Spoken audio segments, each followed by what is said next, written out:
മസ്തകത്തിൽ മുറിവേറ്റ് കോടനാട് ചികിത്സയ്ക്ക് എത്തിച്ച കാട്ടുകൊമ്പൻ ക്ഷീണിതൻ പുല്ലും ചെറുവാഴകളുമാണ് ഇപ്പോൾ കഴിക്കുന്നത്. മസ്തകത്തിലെ മുറിവിലൂടെ ശ്വാസം പുറത്തേക്ക് പോകുന്നതിനാൽ ആനയ്ക്ക് തുമ്പിക്കൈ കൊണ്ട് വെള്ളമെടുക്കാൻ ബുദ്ധിമുട്ടുണ്ട്.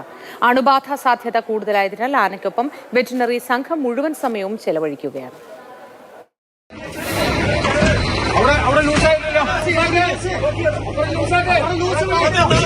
അതിരപ്പള്ളിയിൽ നിന്നും കോടനാട് അഭയാരണ്യത്തിൽ ചികിത്സയ്ക്കെത്തിച്ച കാട്ടുകൊമ്പന്റെ മസ്തകത്തിലെ മുറിവിന്റെ ആഴമാണ് ആരോഗ്യസ്ഥിതി വഷളാക്കുന്നത്.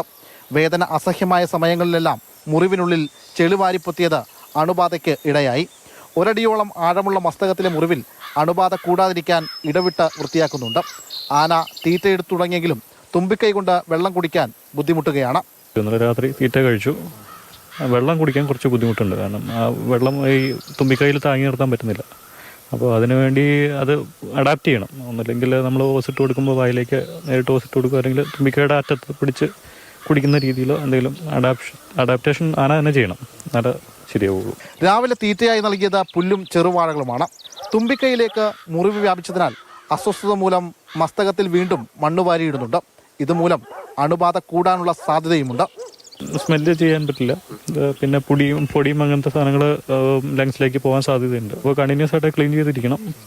കാട്ടുകൊമ്പന്റെ മസ്തകത്തിലെ മുറിവ് തുമ്പിക്കൈയിലേക്ക് കൂടി വ്യാപിച്ചതിനാൽ 2 മാസത്തിലേറെ നീണ്ട ചികിത്സ വേണ്ടിവരുമെന്നാണ് വെറ്റിനറി ഡോക്ടർമാർ പറയുന്നത്.